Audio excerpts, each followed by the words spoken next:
ہمارے حضرات کہتے ہیں جو لا الہ الا اللہ ہے نا، یہ ہر مخلوق کی نفی ہے کہ خود اللہ رب العزت ہی سب کچھ کر رہا ہے، اور یہ جتنی چیزیں نظر آ رہی ہیں اللہ کے استعمال ہونے سے آ رہی ہیں، کہ پیسوں سے نہیں ہوتا، میرے خاندان سے نہیں ہوتا، میری بیوی بچوں سے نہیں ہوتا، میرے قبیلے سے نہیں ہوتا، اللہ کرتا ہے، اللہ کرتا ہے۔ تو جب ایک آدمی یہ کہے گا کہ معاملہ تو سب اللہ کے ہاتھ میں، تو ایک تعبیر ہے ہمارے حضرات کی، کہتے ہیں کہ جب تم یہ کہو گے کہ اللہ ہی سب کچھ ہوتا ہے تو تمہارے جیب کے پیسے بول پڑیں گے کہ کیا مطلب ہماری ضرورت نہیں ہے، تمہارا کاروبار بولے گا کہ میرے بغیر تمہارا گزارا نہیں ہے، قوم قبیلہ بولے گا کہ ہمارے بغیر رہ سکتے ہو تم۔ تو اس کا فرما دیا کہ مدد حاصل کرنا ایسے موقع میں، ضرورتیں تو ہیں آدمی کی، اور جن چیزوں کی طرف آدمی اپنی ضرورتوں میں جاتا تھا ان سب کو تو ہم نے بھگا دیا، ناراض کر دیا کہ مجھے تمہاری بھی ضرورت نہیں، تمہاری بھی ضرورت ہے، تو اب کیا کریں، ضرورت تو ہے۔ تو ایک تو اس بات پہ جم جانا کہ ہاں ہمیں صرف اللہ کی ضرورت ہے، اور دوسری بات کیا کہ اللہ سے لینے کے لیے نمازوں میں لگ جانا، بس کہ اے وہ لوگ جنہوں نے اللہ کو ویسا جانا جیسا وہ ہے، یا ایھا الذین آمنوا، اے وہ لوگ جنہوں نے اللہ کو ویسا جانا جیسا۔ مدد حاصل کرنا کس چیز سے؟ اپنی بات پر جمنے سے، گھبرانا نہیں۔ موقع آئیں گے جس میں لگے گا کہ ابھی تو وہ تلوار لے کے کھڑا ہے دشمن، اب میرے جیسے کو تو خیال آئے گا کہ میری تلوار کہاں ہے، کوئی ہتھیار، کوئی پتھر، کوئی چیز، گھبرانا نہیں، گھبرانا نہیں۔ یہ بات اپنی تمہاری بالکل یہی ہے کہ اللہ ہی ہے جو کرتا ہے۔ اب کرنا کیا؟ نماز میں لگ جانا۔ دعوت اللہ سے ہونے کی بات، کس کے ساتھ؟ نماز جڑی ہوئی ہے۔ دعوت لا الہ الا اللہ ہے اور نماز محمد رسول اللہ ہے، کہ حضور صلی اللہ علیہ وسلم بتائیں گے کہ اب کیا کرو، کیسے اللہ کو ساتھ لو۔ یہ باقی سے تو کٹ گئے، اب اللہ سے جوڑنا کیسے ہوگا؟ اس کے لیے خالی کٹنا کافی نہیں ہے، جوڑنا بھی پڑے گا۔ رائیونڈ مرکز میں مولانا افتخار الزمان صاحب نے بہت اعلیٰ بیان فرمایا ہے، سماعت فرمائیں، کمنٹ کریں، کہاں سے دیکھ رہے ہیں، کہاں سے سن رہے ہیں، جزاک اللہ، شیئر کرنا نہ بھولیں۔ یہاں سے ابتدائی بیان سماعت فرمائیں۔ یہ مہمان وہ ہیں جو دین سیکھنے آئے ہیں، اور اب یہ دین کی محنت یہاں سے لے کے جائیں گے اور آگے کام کو چلائیں گے۔ مدینہ منورہ کیا تھا؟ مدینہ منورہ ایک بستی تھی کہ جس کی ہر فرد، ہر بچہ، بوڑھا، جوان، سارے عالم میں سارے دین پھیلانے کے کام کو اپنا کام سمجھتا تھا، باقی کام بھی کر لیتا تھا۔ وہ ان کے باغ تھے، کھجور تھے، فارغ وقت میں اس کو بھی دیکھ لیتے تھے۔ کوئی تجارت کرتا تھا، وہ جب فارغ وقت ہوتا تو تجارت بھی کر لیتا تھا۔ لیکن جب مہمان آتے تھے تو ساری بستی سب کچھ چھوڑ کے ان کے ساتھ لگ جاتی تھی کہ یہ ہے اصل کام، یہ حضرات ان کے ذریعے سے جو دین پھیلے گا، اللہ تعالیٰ اس کے ذریعے سے ہماری ساری ضرورتیں پوری کرے گا۔ اور یہ زندگی، اس زندگی کی ٹکر تھی باقی ساری دنیا کی زندگی سے، کہ باقی ساری دنیا کی زندگی میں کیا چل رہا تھا کام؟ کہ محنت کرو، محنت سے پیسے کماؤ، پیسے سے چیزوں خریدو، چیزوں سے تمہاری ضرورتیں پوری ہوں گی۔ اب چاہے روم ہو، چاہے فارس ہو، اور تاریخ میں آگے پیچھے جاؤ، چاہے قارون ہو، چاہے فرعون ہو،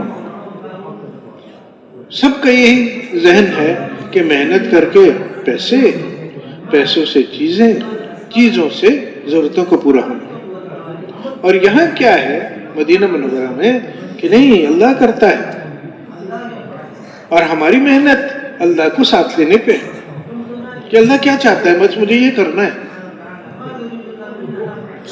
انسان کمزور ہے، اور جو حضرات، ان حضرات کی قربانیاں تھی، اس کا تو ہم تصور نہیں کر سکتے۔ ہم پر بھی تھوڑی سی کوئی حالات آتے ہیں تو آدمی پریشان ہو کے ادھر ادھر دیکھنے لگتا ہے، تو ان پہ تو بڑی بڑی مشقتیں آتی تھی۔ تو کبھی کبھی حضور صلی اللہ علیہ وسلم کے گھر والے آخری زمانے میں جب نظر بھی آ رہا ہے کہ صحابہ کرام کے گھروں میں اب کچھ نہ کچھ کھانے پینے کو انتظام ہے، تو کبھی کبھی حضور صلی اللہ علیہ وسلم کے گھر والے بھی درخواست کر دیتے تھے کہ اللہ کے رسول تھوڑا سا ہمارے لیے بھی کچھ انتظام کھانے پینے کا کچھ ہو جائے. تو اس پہ حضور صلی اللہ علیہ وسلم ان کو قرآن شریف کی آیت پڑھ کے سناتے تھے کہ دیکھو ہمارا کیا کام ہے اور اللہ کا کیا کام ہے. اللہ کے کام کو اللہ پہ چھوڑو، اپنے کام میں لگو. اور وہ کیا تھا کہ آپ اپنے گھر والوں کو نماز کا کہیے. نماز وہ عمل ہے کہ جس میں اللہ کی ماننے اور حضور صلی اللہ علیہ وسلم کے طریقے پر ماننے کے علاوہ آدمی کچھ کر ہی نہیں سکتا. جتنے کامیابی کے راستے لوگوں نے بنائے ہوئے ہیں کہ زراعت کرو، فصل بنے گی، پھر ہوگا، وہ نہیں کر سکتے. اس کے بارے میں کچھ نہیں، سوچنے کی اجازت نہیں. پیسہ کماؤ، پیسوں کو فریوں کرو، فیکٹری لگاؤ، کچھ نہیں کر سکتے. تو اللہ تعالیٰ کہتے ہیں یہ کرو تم وہ کام جس میں میری ماننی ہے اور حضور صلی اللہ علیہ وسلم کے طریقے سے ماننی ہے، اس کے علاوہ اور کچھ نہیں کر سکتے. تم یہ کام کرو اور اپنے گھر والوں کو بھی اسی کا کہو. یہ دو تمہارے کام ہے، خود بھی اللہ کی ماننے میں لگنا اور گھر والوں کو بھی اس میں لگانا. بس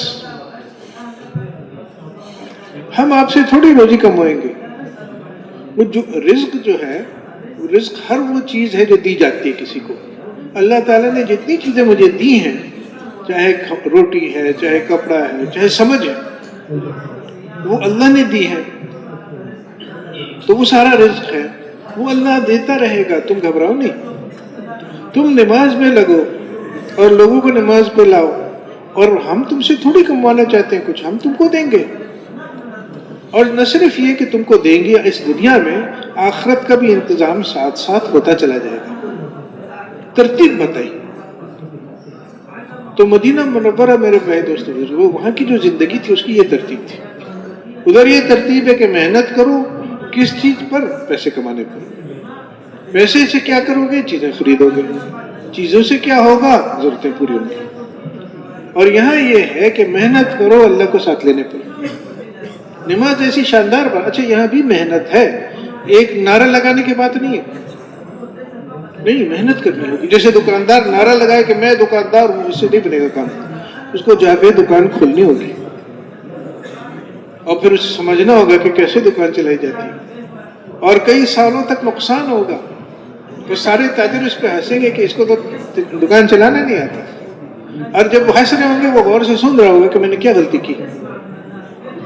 تو کئی سال لگیں گے اس کو. پھر جا کے اس راستے کے فائدے اس کے سامنے آنے شروع ہوں گے.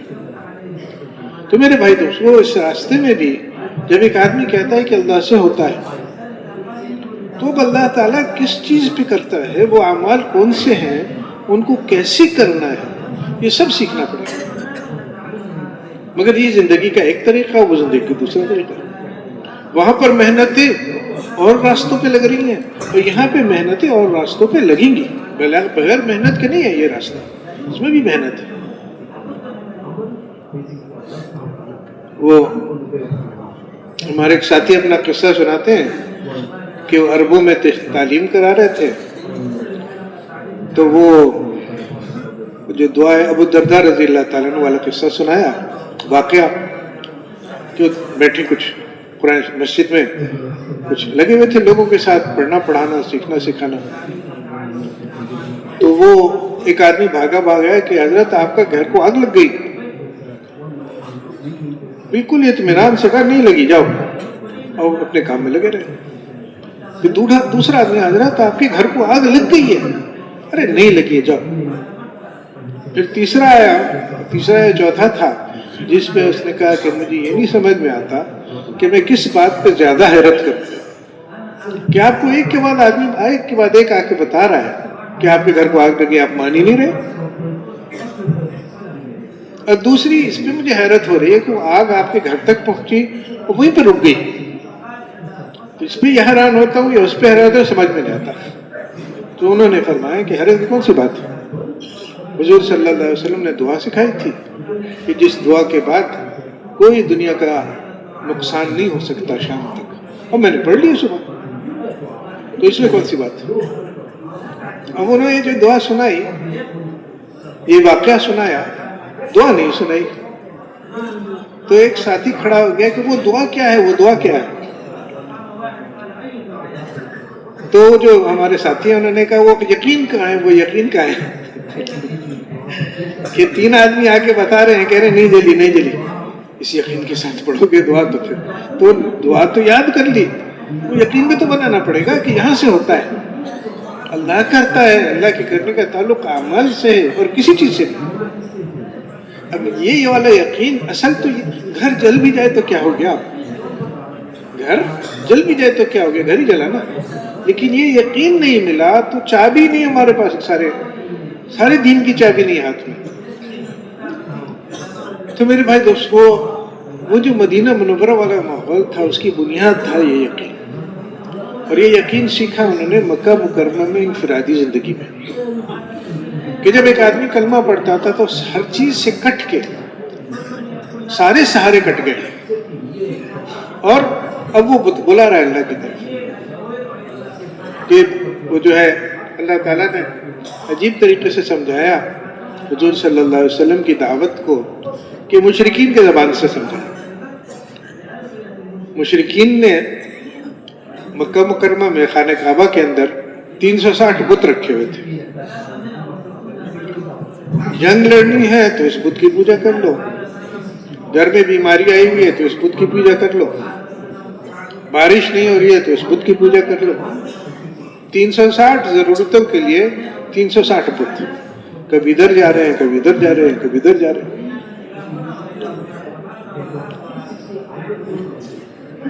تو جب حضور صلی اللہ علیہ وسلم نے ان کو دعوت دی تو وہ سن کے حیران ہو کے انہوں نے بولا کہ اتنے سارے خدا جب نہیں کر پاتے وہ ایک خدا کرے گا، بہت عجیب بات ہے، بہت عجیب بات ہے، عجیب بات نہیں ہے، حق بات ہے۔ یہ دعوت تھی حضور صلی اللہ علیہ وسلم کی، اللہ کا بڑا فضل ہوا، کرم ہوا کہ اس چیز سے تو ہم بہت دور نکل آئے الحمدللہ، کہ کسی بت کی پوجا کریں۔ یہ کوئی بات ہے کہ اپنے ہاتھ سے ایک چیز بنائی اور اس کی پوجا کر رہے ہیں؟ سونے کا بت کوئی لا کے رکھ دیں، یہاں سونے کا ہو، یہاں رکھ دے خدا نخواستہ اس ممبر پہ، تو کوئی ایک آدمی یہاں اس پہ راضی نہیں ہوگا کہ ہٹاؤ اس کو یہاں سے، کیا مصیبت ہے؟ اب لوگ آئے اور اس کو توڑ دیا، ٹکڑے ٹکڑے کر دیا۔ اب کچھ ہوں گے ساتھی جو کہیں گے ذرا سے ایک ٹکڑا میں بھی لے لوں، اس سے تھوڑے سے میرے کام بن جائیں گے۔ مسئلہ تو یہ ہے کہ وہاں سے تو نکال دیا اللہ تعالیٰ نے، لیکن یہ چیزوں سے ہونا والی بات ہے، وہ بھی ہمیں اسی طرح پھراتی رہتی ہے کہ اس مشکل کے لیے یہاں جاؤ، اس مشکل کے وہاں جاؤ۔ اچھا، ان چیزوں کا استعمال بیماری میں ڈاکٹر کے پاس چلے جانا، یہ منع تو نہیں ہے بالکل، خود حضور صلی اللہ علیہ وسلم سے ثابت ہے، لیکن مسئلہ اس کا ہے کہ کس طرح جاؤ، کس یقین کے ساتھ جاؤ۔ ایک یہ ہے کہ میرا مسئلہ اٹک گیا اور ڈاکٹر کے پاس اس کا حل ہے، تو میں ڈاکٹر کے پاس جا رہا ہوں، پیسے بھی لگیں گے، پیسے کما کے ڈاکٹر کے پاس جاؤں گا، اس کو پیسے دوں گا، وہ دوائی دے گا، اس دوائی سے مجھے شفا ملے گی۔ اور ضرورتیں ہوتی ہیں کہ کپڑے بنانے ہیں، سردی کا موسم آ گیا، گرم کپڑے نہیں ہیں تو پیسے کم آئے، پھر کسی دکان پہ جا کے کوئی اچھا موٹا کپڑا خریدا، پھر کسی درزی کے پاس گئے، اس کو بھی پیسے دیے، اس نے کپڑا بنایا، اس کو میں پہن رہا ہوں۔ اب یہ سارا کام کرنا منع نہیں ہے، لیکن اس کام کے آخر میں حضور صلی اللہ علیہ وسلم نے اشارہ فرما دیا کہ یہ سب جو کرو تو کیسے کرو، کہ دعا آخر میں کیا سکھائی کہ تمام تعریفیں اس اللہ کے لیے جس نے مجھے یہ کپڑا پہنایا، حالانکہ اس میں میری کوئی قوت، میری کوئی قدرت نہیں تھی، اس میں اللہ نے کیا، یہ پیسے بھی کمائے، خرچ بھی کیے، کپڑا بھی خریدا، درزی کے پاس بھی گئے، وہ سب کچھ کیا، لیکن اس میں میرا کوئی کمال نہیں تھا، اللہ ہی کی تعریف ہے، الحمدللہ الذی کسانی ھذا من غیر حول منی ولا قوۃ، میرا اس میں کوئی دخل نہیں تھا، اللہ نے کیا یہ۔ اب یہ سارے جو چلے، یہ سارے سلسلے اللہ نے چلائے تو چلے، نہیں چلاتا تو نہیں چلتے. تو کام وہی ہے لیکن یقین ادھر ہے اللہ پر. اتنی سی بات ہے اور بہت بڑی بات ہے کہ آدمی اللہ کی مخلوق میں چل رہا ہو اور نظر اس کی خالق کی طرف ہو، وہ سمجھتا ہو کہ اس مخلوق کے اندر کچھ نہیں ہے. ہاں خالق چاہے گا تو اس میں ڈال دے گا کچھ. حضرت موسیٰ علیہ السلام کو یہ جو دھوکے والے ہوتے ہیں نا، دھوکے والے کے پاس بھیجا. فرعون دھوکے میں پڑا ہوا تھا کہ میں جو حکم کرتا ہوں لوگ مانتے ہیں، اور جتنی چیزیں مصر میں ہیں وہ سب میرے پاس لا کے رکھ دی جاتی ہیں، پھر اس میں جس کو جتنا چاہتا ہوں دیتا ہوں. تو میں ہی تو ہوں جو ان کی ضرورتوں کے لیے پورا ہو رہا ہوں، میں ضرورتیں پوری کرتا ہوں. اور وہ یہ بھی دیکھتا تھا کہ بچے کی ضرورت تو ماں پوری کرتی ہے، اور بیوی کی ضرورت اس کا شوہر پورا کرتا ہے، اور شوہر جہاں کام کرتا ہے وہاں والے اس کی ضرورت پوری کرتے، پیسے دیتے ہیں، اور کرتے کرتے وزیر ہیں، اور پھر میں ہوں بادشاہ، ان سب کی ضرورتیں میں پوری کرتا ہوں. اب یہ دھوکہ ہے کہ کتا بھی سمجھتا ہے کہ ڈنڈے میں مار رہا ہے ایک آدمی تو ڈنڈے سے نہیں میری پٹائی ہو رہی، وہ آدمی مجھے مار رہا ہے، ڈنڈا نہیں مار رہا ہے. دھوکے میں وہ پڑ گیا جس نے سمجھا کہ ڈنڈا ہی تو ہے، ڈنڈا ہی تو ہے. تو یہ سمجھا کہ یہ جو میرے ہاتھوں سے یہ کچھ ہو رہا ہے میں ہی تو کر رہا ہوں. تو اللہ تعالیٰ نے موسیٰ علیہ السلام کو جو بھیجا اس کی طرف، تو ایک چھوٹی سی چیز دکھائی موسیٰ علیہ السلام کہ موسیٰ یہ آپ کے ہاتھ میں کیا ہے؟ تو انہوں نے اس کے فائدے گنائے کہ میری لاٹھی ہے، میں اس سے جب میں پاؤں میں درد دکھنے لگتے ہیں تو میں ٹیک لگا لیتا ہوں، پاؤں کو آرام ملتا ہے. پتے ہوتے ہیں، بکریاں جا رہی ہوتی ہیں، پتے بہت اوپر ہوتے ہیں، تو میں لاٹھی سے پتے جھاڑتا ہوں، نیچے گرتے ہیں، بکری کھا لیتی ہے. بکریاں بکھرنے لگتی ہیں، ریوڑ ہمارے ادھر ادھر ہونے لگتا ہے، تو میں اپنا لاٹھی سے ان کو جمع کر لیتا ہوں. بڑے کام کی چیز ہے. تو اللہ تعالیٰ نے کہا اچھا بڑے کام کی چیز ہے، ذرا نیچے رکھو. وہ تو سانپ بن گئی. وہ کام کی چیز کہاں گئی؟ وہ کام کہاں گئے؟ نہ کام رہا نہ کام کی چیز رہی. اب وہ خطرناک چیز بن گئی. خطرہ ہے، خطرناک چیز، اچھا اس پہ ہاتھ ڈالو، خطرہ بھی ختم، خطرناک چیز بھی ختم، تو پھر لاٹھی بن گئی. یہ تیاری ہے اس دھوکے والے کے پاس جانے کے لیے کہ دیکھو آپ دھوکے میں نہیں پڑیے گا، کہ لاٹھی ہے استعمال آپ کرتے ہیں، لیکن اس کا جو استعمال ہے اس کے پیچھے اللہ رب العزت کا ارادہ ہے، اللہ تعالیٰ کی طرف سے یہ اس کا یعنی اذن ہے، حکم ہے، تو یہ ہو رہا ہے.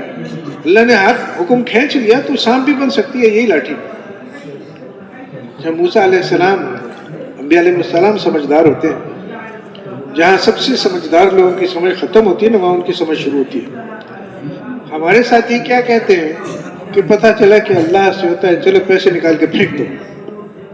موسیٰ علیہ السلام نے اپنی لاٹھی نہیں پھینکی، لاٹھی استعمال کرنی ہے، لیکن یہ سیکھنا ہے کہ اس لاٹھی سے نہیں ہو رہا، اللہ کر رہا ہے، اور اللہ کا شکر ادا کرنا ہے کہ اس نے لاٹھی دی ہوئی ہے. لیکن اصل شکر یہ ہے کہ اللہ تعالیٰ نے فیصلہ فرما دیا کہ اس لاٹھی کو خیر کا سبب بنا رہا ہے، وہ اس کی مرضی ہے. سانپ بھی بنا سکتا تھا. تو ہر قدم پر مخلوق کے ساتھ ہے، لیکن مخلوق کا شکر ہے ایک درجے میں. اللہ کا فضل ہے کہ اس نے یہ دے دیا، مجھے کھانا دے دیا، پینا دے دیا. پھر اس سے بڑا اللہ کا فضل کہ اس کھانے پینے سے میرا پیٹ بھر گیا، نہ بھرتا.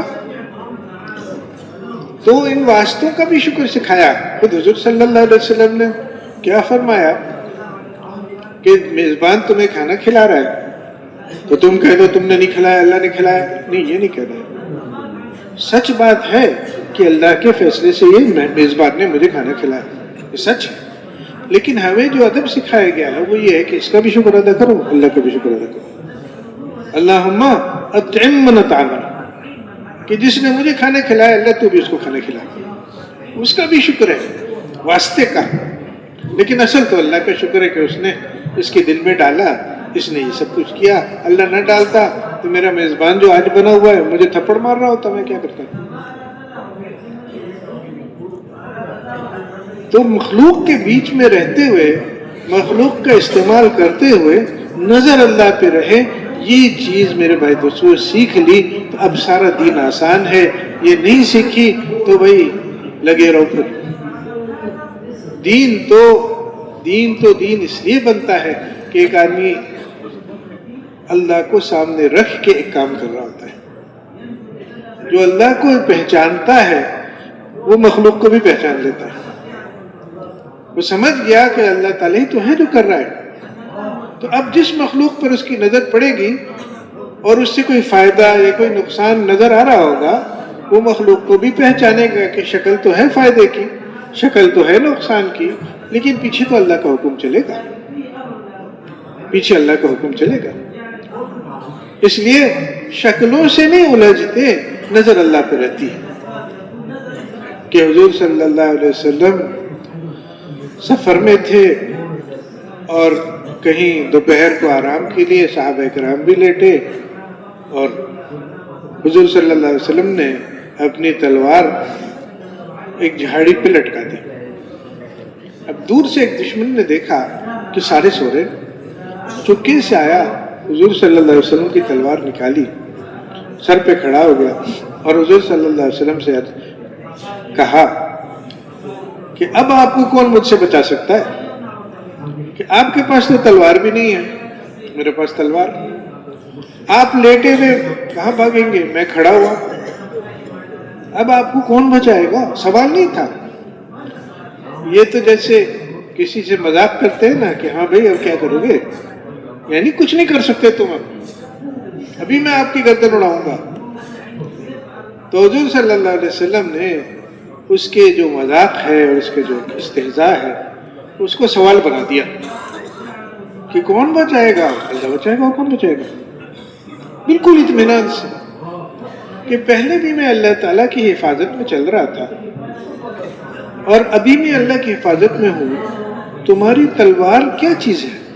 اللہ کو کچھ کمزور کر دیا تمہاری تلوار نے؟ کیا کہہ رہے ہو تم؟ اللہ وہی ہے. ہاں اللہ تعالیٰ نے اگر میری ہلاکت کا ارادہ فرمایا ہے تو اس کو تمہاری تلوار کی بھی ضرورت نہیں ہے. دل مطمئن ہے کہ جہاں سے ہوتا ہے وہ میرے ساتھ ہے، تو یہ شکلیں آتی جاتی رہیں گی. مخلوق میں عمل ہے لیکن نظر خالق کی طرف. اور ممکن یہ کب ہے کہ جب آدمی جانے کہ اللہ کون ہے، کیسے وہی تو ہے جو سب کچھ کرتا ہے. غار میں، اب ہجرت کی رات میں غار میں چھپے ہوئے ہیں. آدمی عام طور سے، میرے جیسا آدمی ڈر کے مارے چھپتا ہے، تو عمل تو وہی والا ہے. تو آدمی کا خیال ہو کہ ڈر کے چھپ گئے، لیکن ایسا نہیں ہے. پتہ کب چلا کہ جب حضرت ابو بکر رضی اللہ تعالیٰ عنہ کے ساتھ بیٹھے ہوئے، حضور صلی اللہ علیہ وسلم غالباً سر ان کا حضرت ابو بکر رضی اللہ تعالیٰ عنہ کی گود میں تھا، آرام فرما رہے تھے. حضرت ابو بکر رضی اللہ تعالیٰ نے دیکھا اوپر، غار نیچے تھا، اوپر دیکھا تو مشرکین پہنچ گئے، ڈھونڈتے ڈھونڈتے پہنچ گئے. اب انہوں نے کہا اللہ کے رسول یہ تو آ گئے، ان میں سے اگر کوئی اپنے پاؤں کی طرف دیکھے گا تو ہم نظر آ جائیں گے. تو حضور صلی اللہ علیہ وسلم نے وہیں سے بالکل آرام سے کہا، ایک تو نہیں کہ خود گھبرائے، نہیں خود بھی نہیں گھبرائے، اور حضرت ابو بکر رضی اللہ تعالیٰ کو بھی تسلی دے رہے ہیں کہ ابو بکر آپ کا کیا خیال ہے ان دو کے بارے میں جن کا تیسرا اللہ ہے؟ کیا مسئلہ ہے؟ دیکھ لیں، ہم جو یہاں چھپے ہیں یہ اس لیے نہیں چھپے کہ ان کا ڈر لگا ہوا ہے، یہ طریقہ ہے. حضور صلی اللہ علیہ وسلم نے یہ طریقے سکھائے. ان طریقوں میں لگنا اس یقین کے ساتھ کہ اللہ تعالیٰ ان طریقوں میں لگنے کی برکت سے دنیا اور آخرت میں مجھے کامیابیاں دے گا، اتنا سکام ہے. وہ کامیابیاں کس شکل میں آتی ہیں وہ بھی ہمارے ذمہ نہیں ہے. کہ حضرت ابراہیم علیہ السلام ان کو اللہ تعالیٰ نے جلد آگ سے بچا دیا، اور جو اصحاب اخدود تھے وہ خندق والے ایمان لائے، اور بادشاہ ظالم تھا، اس نے کہا جو ایمان لائے گا اس کو آگ میں جلا دیں گے، تو اس نے جلا دیا اور وہ جل گئے. لیکن انہوں نے بھی اللہ کا حکم پورا کیا، انہوں نے بھی اللہ کا حکم پورا کیا، یہ بھی کامیاب وہ بھی کامیاب. شکل بدل گئی، کامیابی کی شکل بدل گئی، لیکن کام دونوں نے پورا کر لیا۔ جیسے بچہ ہوتا ہے، امتحان دے کے جب اٹھتا ہے تو اس کو اسی وقت، جو سمجھدار بچے ہوتے ہیں اسی وقت کہتے ہیں کہ 100/100 مل گیا، میں نے تو ہر سوال کا جواب مجھے خوب پتا تھا، بالکل ٹھیک جواب دیا میں نے، بس ابھی کچھ نہیں، نتیجہ نہیں سامنے آیا، اور وہ نتیجے جو آتے ہیں نا کئی مہینے بعد آتے ہیں، وہ مطمئن ہے کہ میں نے جو جواب دے دی صحیح سے ہو گیا کام۔ اب اس میں جو کچھ ہوگا بعد میں ہوتا رہے گا، میں نے اپنا کام کر دیا۔ میرے بھائیو دوستو بزرگو، زندگی گزارنے کا یہ ایک طریقہ حضور صلی اللہ علیہ وسلم نے مکہ مکرمہ میں انفرادی طور پہ قائم کیا۔ لوگ کھڑے ہوئے جو اس طرح سے چلتے تھے کہ وہ کہتے تھے جو اللہ کی بات ہے، جو اللہ کا حکم ہے، بس اس کو ہمیں پورا کرنا ہے۔ اور مدینہ منورہ میں پھر اس کو اجتماعی طور پہ سب نے مل کے اس طرح کی زندگی گزاری کہ جس میں کوئی کسی چیز کو نہیں دیکھتا تھا سوائے اس کے کہ ہمارا اللہ ہم سے کیا چاہتا ہے، اور یقین تھا کہ اسی میں کامیابی ہے۔ مکہ مکرمہ میں جب اللہ رب العزت نے ہر طرف سے کاٹا کہ یہ بت ہیں اور یہ اسباب ہیں، دیکھو نہیں میں کرتا ہوں، تو ساتھ اللہ تعالیٰ نے، ہمارے حضرات کہتے ہیں جو لا الہ الا اللہ ہے نا، یہ ہر مخلوق کی نفی ہے کہ خود اللہ رب العزت ہی سب کچھ کر رہا ہے، اور یہ جتنی چیزیں نظر آ رہی ہیں اللہ کے استعمال ہونے سے آ رہی ہیں، کہ پیسوں سے نہیں ہوتا، میرے خاندان سے نہیں ہوتا، میری بیوی بچوں سے نہیں ہوتا، میرے قبیلے سے نہیں ہوتا، اللہ کرتا ہے، اللہ کرتا ہے۔ تو جب ایک آدمی یہ کہے گا کہ معاملہ تو سب اللہ کے ہاتھ میں، تو ایک تعبیر ہے ہمارے حضرات کی، کہتے ہیں کہ جب تم یہ کہو گے کہ اللہ ہی سب کچھ ہوتا ہے تو تمہاری جیب کے پیسے بول پڑیں گے کہ کیا مطلب ہماری ضرورت نہیں ہے، تمہارا کاروبار بولے گا کہ میرے بغیر تمہارا گزارا نہیں ہے، قوم قبیلہ بولے گا کہ ہمارے بغیر رہ سکتے ہو تم۔ تو اس کا فرما دیا کہ مدد حاصل کرنا ایسے موقع میں، ضرورتیں تو ہیں آدمی کی، اور جن چیزوں کی طرف آدمی اپنی ضرورتوں میں جاتا تھا ان سب کو تو ہم نے بھگا دیا، ناراض کر دیا کہ مجھے تمہاری بھی ضرورت نہیں، تمہاری بھی ضرورت ہے، تو اب کیا کریں، ضرورت تو ہے۔ تو ایک تو اس بات پہ جم جانا کہ ہاں ہمیں صرف اللہ کی ضرورت ہے، اور دوسری بات کیا کہ اللہ سے لینے کے لیے نمازوں میں لگ جانا، بس کہ اے وہ لوگ جنہوں نے اللہ کو ویسا جانا جیسا وہ ہے، یا ایھا الذین آمنوا، اے وہ لوگ جنہوں نے اللہ کو ویسا جانا جیسا۔ مدد حاصل کرنا کس چیز سے؟ اپنی بات پر جمنے سے، گھبرانا نہیں۔ موقع آئیں گے جس میں لگے گا کہ ابھی تو وہ تلوار لے کے کھڑا ہے دشمن، اب میرے جیسے کو تو خیال آئے گا کہ میری تلوار کہاں ہے، کوئی ہتھیار، کوئی پتھر، کوئی چیز، گھبرانا نہیں، گھبرانا نہیں۔ یہ بات اپنی تمہاری بالکل یہی ہے کہ اللہ ہی ہے جو کرتا ہے۔ اب کرنا کیا؟ نماز میں لگ جانا۔ دعوت اللہ سے ہونے کی بات، اس کے ساتھ نماز جڑی ہوئی ہے۔ دعوت لا الہ الا اللہ ہے اور نماز محمد رسول اللہ ہے، کہ حضور صلی اللہ علیہ وسلم بتائیں گے کہ اب کیا کرو، کیسے اللہ کو ساتھ دو۔ یہ باقی سے تو کٹ گئے، اب اللہ سے جوڑنا کیسے ہوگا؟ اس کے لیے خالی کٹنا کافی نہیں، جوڑنا بھی پڑے گا۔ کسی سے کچھ نہیں ہوتا، تو اب جس سے ہوتا ہے اس کے سامنے کھڑے ہونے کے ادب سیکھو، کہ کھڑے تو ہیں اللہ کے سامنے، ابھی کہہ رہے تھے کہ اللہ سے ہوتا ہے مخلوق سے نہیں ہوتا، اب اس کے سامنے کھڑے ہیں اور دھیان اسی کی طرف ہے جس سے نہیں ہوتا، یہ کیا بات ہے؟ تو وہ جو مطلب نعروں کا مسئلہ نہیں ہے، نعرہ تو لگا دیا، نماز میں کھڑے ہوئے پتا چلا کہ وہ تو نعرہ ہی تھا، اب یہی سوچ رہے ہیں کہ دکان اور مکان اور کاروبار اور اپنے میں یہ کروں گا، میں وہ کروں گا۔ ارے تم تو کچھ نہیں ہو، اس ذات کے سامنے کھڑے ہو جو سب کچھ کرتا ہے، تو دھیان کیسے ادھر ادھر گیا؟ کہتے ہیں کہ جدھر یقین ہوتا ہے ادھر دھیان جاتا ہے۔ کوشش آدمی کرے دھیان جمانے کی تسبیحات پڑھے دھیان کے ساتھ، یہ ضروری ہے، لیکن ایک حد تک آدمی چل سکے گا پھر گر جائے گا. جیسے 5 سال کا بچہ ہے چلنا، 3 سال کا بچہ ہے چلنا نہیں آتا، تو ہم اسے کہیں گے چلو چلو بیٹا چلو کھڑے ہو جاؤ، اور یہ بھی پتا ہے کہ 2 قدم بعد گر بھی جائے گا، کوئی بات نہیں، پھر کوشش کرنا پھر کوشش کرنا. تو جس کا یقین ابھی تک نہیں بنا وہ جب ذکر کرنے بیٹھے گا تو اس کا دھیان 2-3 تسبیحات تک شاید اللہ کی طرف رہے، چوتھی پہ پھر کہیں ادھر ادھر سے گھبراؤ نہیں، پھر کوشش کر لو، 100 دفعہ کوشش ہے، پھر کوشش کر لو. اور ساتھ ساتھ یہ کہ اس چیز کو قوت کہاں سے پہنچے گی؟ جب میں کسی کے ساتھ بیٹھ کے اس کو سمجھانے کی کوشش کروں گا کہ دیکھو کرتا تو ہے اللہ، اور اس کے کرنے کا تعلق ہماری دکانوں کاروباروں سے نہیں ہے، اس کے کرنے کا تعلق اعمال سے ہے. اور یہ جو ہم دنیا میں اللہ کا کرنا دیکھ رہے ہیں نا، یہ بہت تھوڑا تھوڑا ہے، آخرت میں اللہ کر کے دکھائے گا. اب یہ میں اس کو سمجھا رہا ہوں اور اس کو کہہ رہا ہوں کہ دیکھو اس چیز کو سیکھنے کے لیے اللہ کے راستے میں نکلو، اور یہ بہت ضروری ہے، اور اس لیے سمجھا رہا ہوں کہ میری سمجھ میں ہے. جب میں اس کام میں لگوں گا تو اللہ سے امید ہے کہ اگر میں نے ابھی فجر سے ظہر تک 6 گھنٹے ہیں،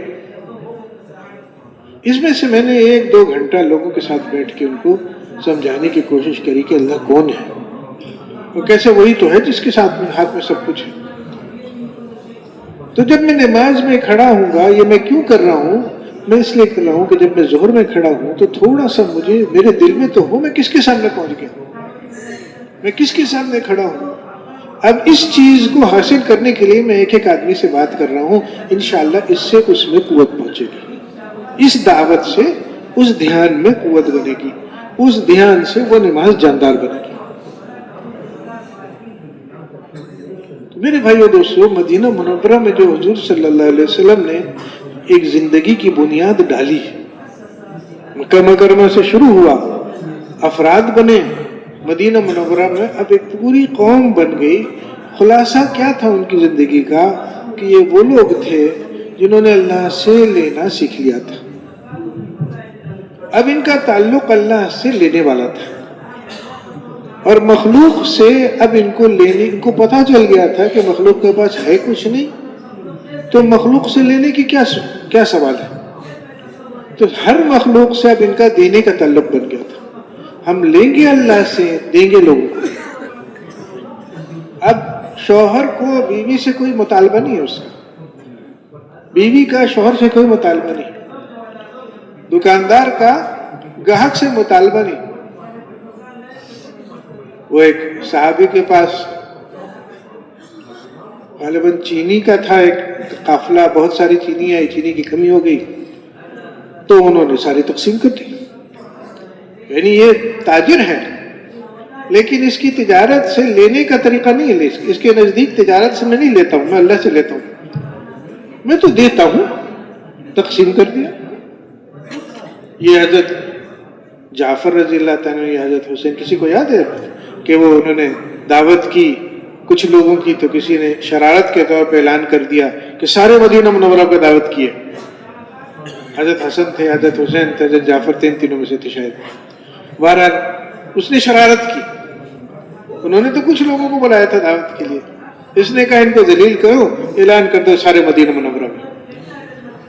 البتہ جعفر تھے کہ جعفر نے سارے مدینہ منورہ کی دعوت کی.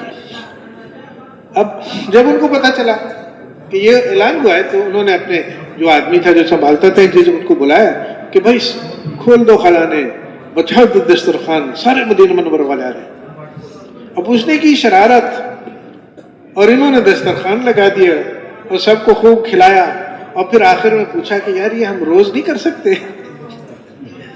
تو یہ لوگ ایسے تھے کہ ان کا لوگوں سے تعلق لینے کا تھا ہی نہیں، دیتے جاؤ دیتے جاؤ دیتے جاؤ. کیوں؟ کیونکہ لینا تو اللہ سے ہے. اب میرے بھائی دوستوں، یہ قصہ میں نے سنا دیا، لیکن یہ جو جگر ہے، یہ حوصلہ، یہ تو اس کا بنے گا جو واقعی ہر مسئلے میں 2 رکعت نماز پڑھتا ہے، اللہ سے مانگتا ہے، اب اس کی اس پہ پکا ہو گیا. وہ پھر گھبرائے گا نہیں لوگوں کو دینے میں. ابھی تو ہاتھ سے پیسے ذرا کبھی وہ ہمارے آج کل وہ روپیوں کا معاملہ ایسا ہو گیا نا کہ 5,000 کا نوٹ اور 20 کا نوٹ ایک جیسا لگتا ہے. تو اگر وہ 20 سمجھ کسی کو دے دیا 20 سمجھ کے تھا 5,000 تو کون حوصلے والا ہے کہ چلو ماشاءاللہ بہت اچھا ہو گیا. ایسا حوصلہ اس کا ہوگا جو کہتا ہے کہ میں تو اللہ سے لیتا ہوں, یہ نوٹوں کا کیا ہے, لے لو. بلکہ دے کے خوش ہوتے تھے یہ لوگ, روکنے کا ذہن ہی نہیں تھا کیونکہ ان کا معاملہ سارا اللہ سے تھا. وہ حضرت بلال رضی اللہ تعالیٰ کا واقعہ فضائل اعمال میں ہے, شروع میں حکایت صحابہ میں, کہ یہودی نے ان کو چکر دے دیا اور قرضہ ہو گیا. اب وہ کہہ رہا ہے کہ قرضہ فوراً دو ورنہ میں تمہیں غلام بناؤں گا. تو وہ چھپنے کی نیت سے بیٹھے ہوئے تھے کہ میں جاؤں گا کہیں چھپ جاؤں گا. تو فدق کے رئیس نے, نواب نے ان کو نذرانہ بھیجا 2 اونٹ سامان سمیت. حضور صلی اللہ علیہ وسلم خوش ہوئے اور بلال رضی اللہ تعالیٰ کے پاس آدمی بھیجا کہ بلال تمہارا انتظام ہو گیا. اور انہوں نے جا کے خوشی خوشی وہ قرضہ ادا کیا. اب جو مال بچ گیا تو حضور صلی اللہ علیہ وسلم یہ کہتے ہیں کہ اب کل بھی یہ ضرورت پیش آ سکتی ہے, اس کو رکھو. قرضوں پہ زندگی گزر رہی ہے, لیکن یہ تو عام صحابی کا یہ حال تھا, یہ تو حضور صلی اللہ علیہ وسلم ہے. کہتے ہیں کہ نہیں بھائی, یہ تو سارا جب تک کہ خرچ نہیں ہوگا میں گھر میں نہیں جاؤں گا. یہ چیز پسند ہی نہیں ہے. حالانکہ اس حال میں آیا یہ مال, کیونکہ جس اللہ نے مال بھیجا اس کی طرف نظر ہے, مال کی طرف نہیں. یہ جو قرضہ تھا, جو مصیبت بنی ہوئی تھی, یہ اللہ تعالیٰ نے فیصلہ فرمایا کہ اس قرضے کو اتروانا ہے, اس لیے یہ اونٹنی آئی. وہ فیصلہ اصل ہے, اونٹنی نہیں ہے. تو میرے بھائی دوستو, وہ اس چیز کو سیکھنے کے لیے اللہ تعالیٰ کے راستے میں نکلا جا رہا ہے. ہمارے حضرات سے شروع میں لوگ پوچھتے تھے کہ کیا چاہتے ہیں آپ اس کام سے. یہ لوگ نکل رہے ہیں اللہ کے راستے میں, پیسے بھی خرچ ہو رہے ہیں, گھروں پہ مشقتیں آ رہی ہیں, خود مشقت برداشت کر رہے ہیں, آرام سے بیٹھے ہوتے کمبلوں میں, گھر میں آگ جل رہی ہوتی اور کوئی ہوتا ہے انتظام. اب سردی میں پھر رہے ہیں, کھانا بھی اپنی مرضی کا نہیں, مختلف بیماریوں والے ہیں, ان کو اپنی مرضی کا کھانا نہیں ملتا, پریشان ہوتے ہیں. تو کیا چاہتے ہیں آپ اس سب سے؟ تو وہ فرماتے تھے کہ وہ جس حال میں حضور صلی اللہ علیہ وسلم مدینہ منورہ والوں کو چھوڑ کے گئے تھے, اس حال میں مسلمانوں کی ہر بستی پہنچ جائے. کہ وہ جو مدینہ منورہ والا کا ایک یوں سمجھے کہ تحدی, ایک چیلنج تھی کہ دیکھو وہ جو تم لوگ ساری زندگیاں گزار رہے ہو نا ساری دنیا میں, روم والے, فارس والے, تم لوگ محلات میں پھر رہے ہو, کھانے کھا رہے ہو, تمہارا خیال ہے کہ ہم بڑے تجزیہ, کچھ نہیں ہے تمہارے پاس. یہاں آؤ, سیکھو وہ والی زندگی جس میں اللہ ساتھ ہو جاتا ہے. اب ہر بستی ایسی بن جائے کہ یہاں آؤ, سیکھو کہ اللہ کو ساتھ کیسے لینا ہے. ہر مسلمانوں کی بستی, کام کا یہ مقصد ہے. منزل سامنے ہوتی ہے نا میرے بھائیو دوستوں, تو آدمی اس کی طرف چلتا رہتا ہے, تھوڑا تھوڑا سے گھسٹ کے چلتا ہے. سواری نہیں ہے, تیز گاڑی نہیں ہے, لیکن منزل سامنے ہے, تھوڑا آدمی اس رخ پہ چلتا رہتا ہے. گاڑی بہت تیز ہے اور خوب دوڑا رہا ہے ادھر ادھر, لیکن منزل ہی نہیں سامنے, تو اس سے پھر بات نہیں بنے گی.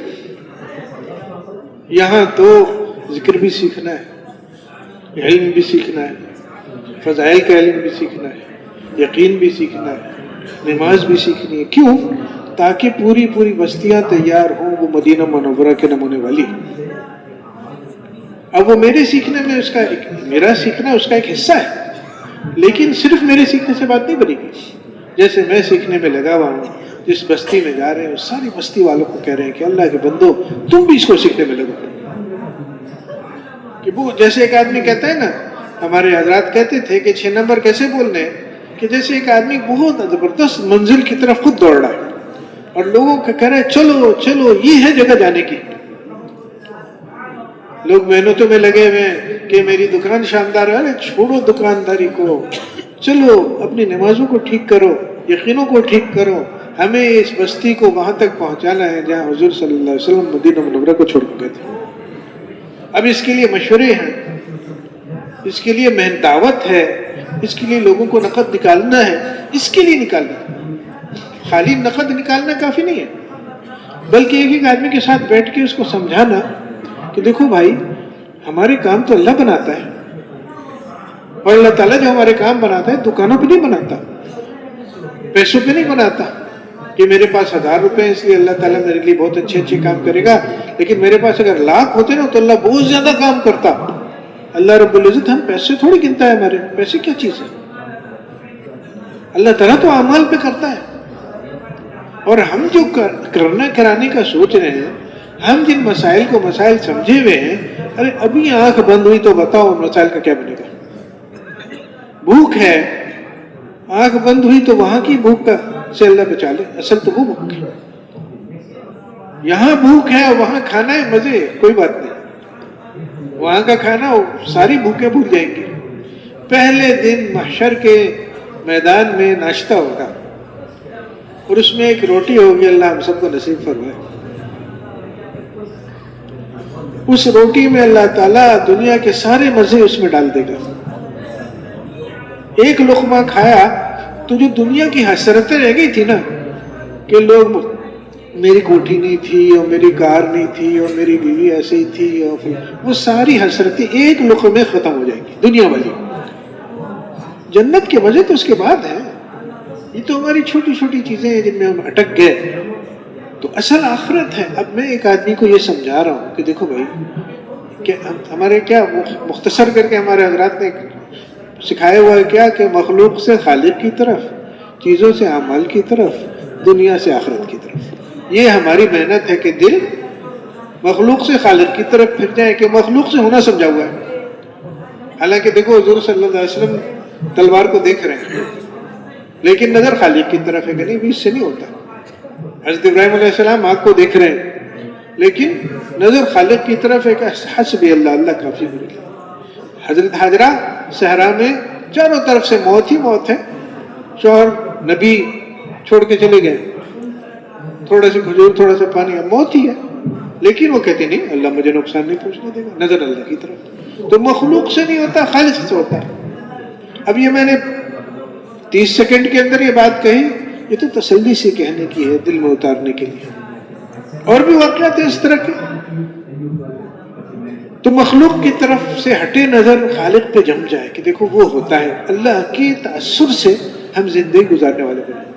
اللہ راضی ہے یا نہیں ہے؟ اللہ ناراض ہو گیا تو کیا بنے گا؟ اور مخلوق ہاتھ سے چلی گئی، ایسا تو نہیں اللہ ناراض ہو گیا، نہیں، وہ ٹھیک ہے، پھر کوئی بات نہیں۔ چیزوں سے اعمال کی طرف، کہ جو شوق آج چیزوں کا چڑھ گیا، یہ کار اور یہ کوٹھی اور یہ زمین اور یہ تجارت، ارے بھائی چھوڑو ان چیزوں کو، اعمال پہ فیصلے۔ ایک آدمی سر جب سجدے میں رکھتا ہے تو رحمان کے دونوں قدموں کے بیچ میں اس نے اپنا سر رکھا، بتاؤ اس سے اونچی کون سی جگہ ہو سکتی ہے؟ اب اس کا شوق ہو۔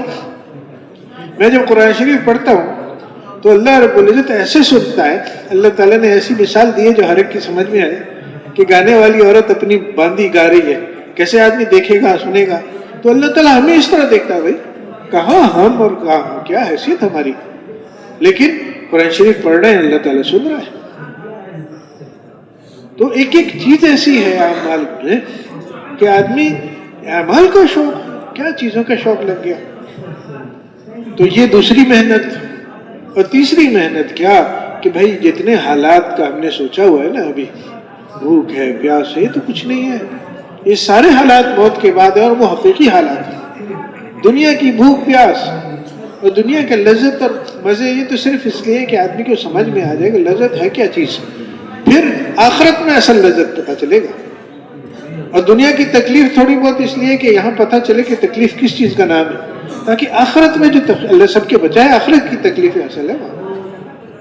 اب یہ تین بنیادیں ہماری، کہ دل مخلوق سے خالق کی طرف، چیزوں سے اعمال کی طرف، دنیا سے عقل کی طرف پھرے، ان بنیادوں کو سمجھا کے لوگوں کو اللہ کے راستے میں نکالنا کہ عملی تو، یعنی ایک آدمی کب سمجھا کہ وہ جو پانی نظر آ رہا ہے نا، صحرا میں چل رہا ہے، پیاسا ہے، پانی چاہیے، اس کو دور نظر آتا ہے کہ وہ تو پورا ایک پتہ نہیں جھیل ہے کیا ہے، اتنا سارا پانی ہے، ہوتا کچھ نہیں ہے.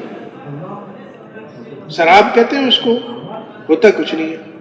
تو آدمی اس کو جو سمجھانے آتا ہے کہتا ہے اللہ کے بندے وہ پانی نہیں ہے، تیرے پاس تھوڑی سی جان رہ گئی ہے، پیاس لگی بھی ہے، ادھر اپنا ضائع نہ کر، اپنے جو جان باقی ہے اس پہ ضائع نہ کر.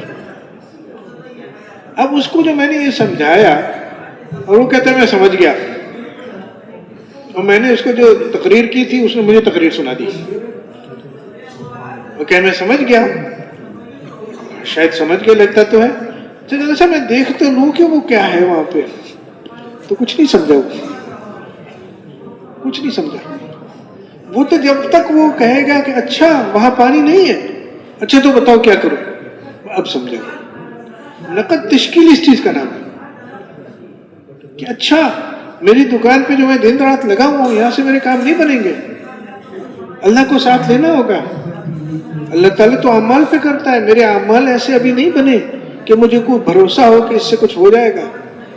2 روٹی دنیا کی نہیں ملتی، جنت کہاں سے ملے گی اس پہ. اتنا نہیں سیکھا میں نے، نماز اتنی نہیں بنائی. اچھا بھائی چلو پھر ایسا آدمی جو اس بات کو سمجھے گا، خالق والی بات کو سمجھے گا، اعمال والی بات کو سمجھے گا، آخرت والی بات کو سمجھے گا، وہ ہرگز یہ نہیں کہے گا کہ انشاءاللہ میں رمضان کے بعد نکلوں گا. رمضان کے بعد نکلوں گا وہ کہہ رہا ہے کہ جو اس چیز کو اس کے پلے نہیں پڑی کہ رمضان کے بعد اللہ کرے گا، ابھی تو کوئی اور کر رہا ہے. رمضان کے بعد اعمال پہ ہوگا، ابھی تو دکان پہ اللہ کر رہا ہے. رمضان کے بعد آخرت ضروری ہے، ابھی تو دنیا ضروری ہے. کہ یہ تو بات ہی نہیں کوئی. اس لیے جب ہم ترغیب دیتے ہیں اللہ سے ہونے کی، اعمال پہ ہونے کی، آخرت کے اصل ہونے کی، اور وہاں سے جواب آتا ہے کہ 1 ہفتے بعد، 2 ہفتے بعد، 1 مہینے بعد، 2 مہینے بعد، اچھی بات ہے، لیکن اس کا مطلب ہے کہ دل میں یہ والی بات نہیں اتری جو بات ہو رہی تھی. اور یہ اتنی ضروری چیز ہے میرے بھائیوں دوستوں بزرگوں کہ بھوکا مر جائے ایک آدمی لیکن اپنا یقین بنا کے، اپنے اعمال بنا کے مرے تو اس کا ذرا برابر نقصان نہیں ہوگا. آنکھ کھلی وہاں اور بس وہ مزے ہی مزے، مزے ہی مزے، استقبال شروع ہے.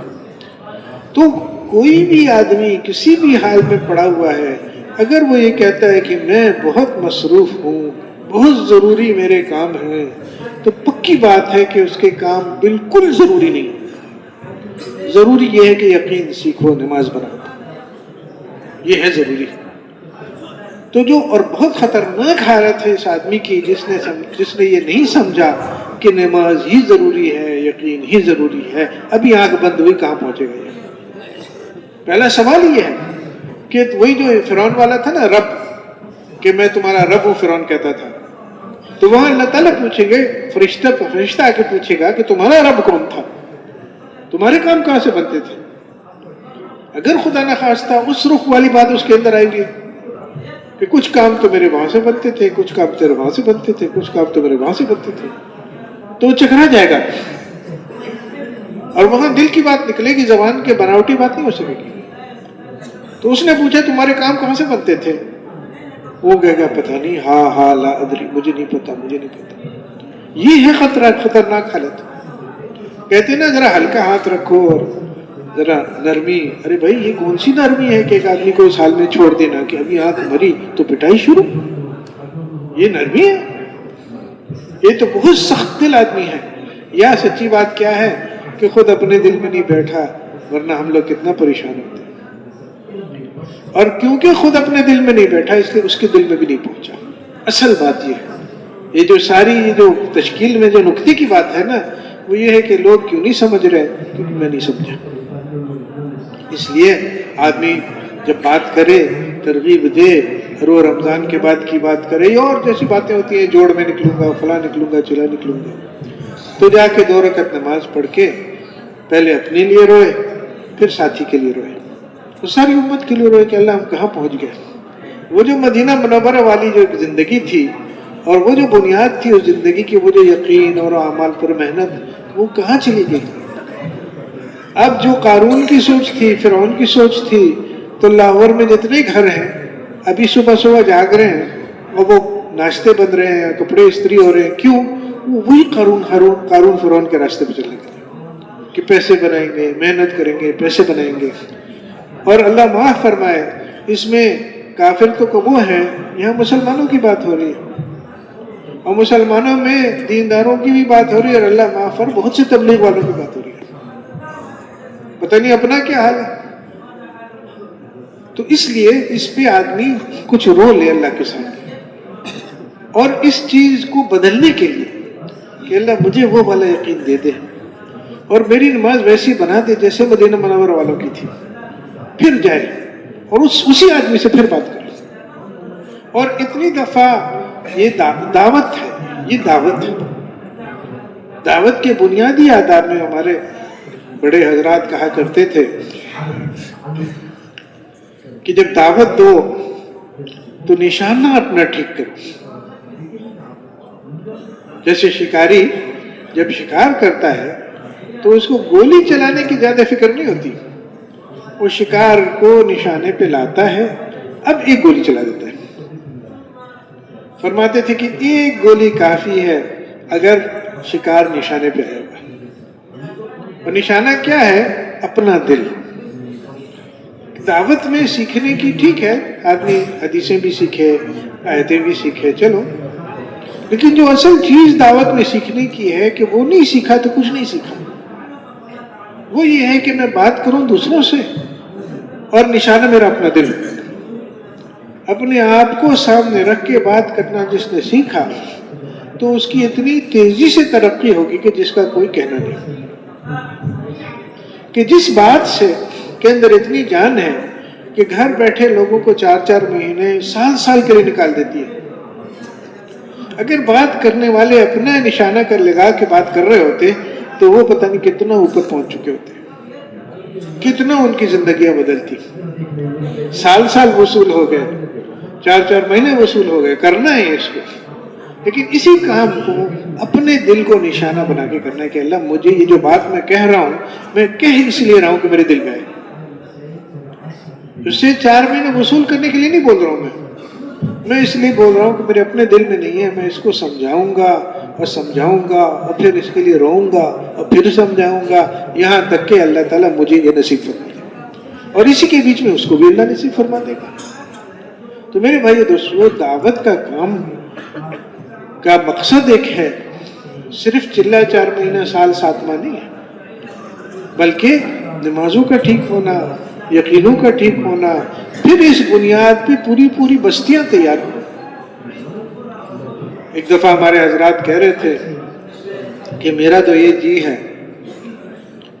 کہ مجھے پتہ چلے کہ فلاں ملک سے 500 آدمی مسلمان ہو کے ہوائی جہاز سے کراچی میں اترے، اب میں یہیں سے کہوں ان کو کہ اچھا ایسا کرو کہ 20 آدمی کراچی کی فلاں مسجد میں بھیج دو، 50 آدمی حیدرآباد کی فلاں مسجد میں بھیج دو، 70 آدمی ملتان کی فلاں مسجد میں بھیج دو، اور وہ وہیں سے پھر واپس ہو جائیں، مجھے ملنے بھی نہ آئے، کیونکہ مجھے پتا ہے کہ ملتان اور حیدرآباد اور کراچی کی جن مسجدوں کا میں نے نام لیا وہ لوگ ایسے ہیں کہ جیسے یہ لوگ آئیں گے دین سیکھنے والے، اپنے سارے کام چھوڑ کے ان کے ساتھ لگ جائیں گے اور ان کو کھلائیں گے، پلائیں گے، ان کا اکرام کریں گے، ان کے ساتھ بیٹھیں گے، سیکھیں گے، سکھائیں گے، اور 2 ہفتے 3 ہفتے کے اندر ان کو سارا دین کی محنت سکھا کے واپس کر دیں گے۔ کبھی اس طرح بھی فرمایا کہ ایک وقت آئے گا کہ نہ نظام الدین کی ضرورت ہوگی نہ رائیونٹ کی ضرورت ہوگی، ہر مسجد میں ایسے لوگ ہوں گے جو کام کو سمجھتے ہوں گے اور کام کرنا جانتے ہوں گے اور لوگوں کو کام پر ڈالنا جانتے ہوں گے۔ براہ راست ساری دنیا سے جماعتیں ان کی مسجد میں آئیں گی، براہ راست اس مسجد سے ساری دنیا میں جماعتیں جائیں گی۔ میرے بھائی دوستو، یہ یہاں تک پہنچنا ہے، اور ہم دیکھتے ہیں تو شاید ہمیں مشکل لگے۔ وہ جو کہتے ہیں نا گھر سے 4 مہینے کے ساتھی نکالو، تو کہتے تو ہیں لیکن کہنا نیت نہیں ہوتی میرے بھائی دوستو۔ نیت یہ ہوتی ہے کہ آدمی جب حاصل نہیں کرتا اس کو تو پریشان ہوتا ہے۔ میں جا رہا ہوں بازار، واپس آیا لوٹ کے تو میرے ہاتھ میں کچھ کیلے ہیں، تو چہرہ سے نظر آ رہا ہے کہ پریشان ہوں. تو پھر کیا ہوا؟ کیا عجیب بات ہے، میں 1 درجن کیلے لینے گیا، سارے بازار میں 1 درجن کیلے نہیں ملے، 6 کیلے ملے. تو میں مطمئن نہیں ہوں 6 کیلوں پہ کہ چلو 6 تو ملے، چلو اس روزے کی جماعت تو نکلی. نہیں، جو منزل ہے سامنے وہ تو یہ ہے کہ ہر گھر کی بنیاد بدلے. کہ آج جو ہر گھر کی بنیاد بنی ہوئی ہے مسلمانوں کے گھروں پر، اور اچھے جہاں تبلیغ کا کام خوب ہو رہا ہے، الا ماشاء اللہ ہر گھر کا حال یہی بنا ہوا ہے کہ محنت سے پیسے سے چیزیں سے ضرورتیں پوری ہوں گی. ان ضرورتوں میں ایک 4 مہینہ لگانا بھی ہے، ان ضرورتوں میں ایک ملک کا سفر بھی. الحمدللہ یہ تو ہو گیا نا، ایک قدم تو ہوا، لیکن یہ منزل نہیں ہے کہ میں 7 مہینے سال لگاؤں گا جب میرے پاس پیسے ہوں گے. نہیں، میں 7 مہینے سال لگاؤں گا جب اللہ تعالیٰ کو میرے شوق، میرے اعمال پسند آ جائیں گے. 2 رکعت نماز پڑھوں گا، اللہ تعالیٰ میرے لیے سارے انتظامات جس طرح چاہے گا کرے گا، پیسوں کے ساتھ کرے بغیر پیسوں کرے، اس کی مرضی. تو اس تک پہنچنے کے لیے میرے بھائی دوستو ہمیں اپنی نیت ادھر ہی رکھنی ہوگی. نیچے آئے تو نیچے چلے گئے. نیت ایک ہے کہ بس ہاں شروع میں مذاکرہ ہو جاتا ہے جی ہر گھر سے 4 مہینے کا نقد شادی نکالنا ہے. نہیں، مذاکرہ نہیں ہے. نیت میں کیا ہوگا کہ جب ایک دن گزر گیا کہ محنت سے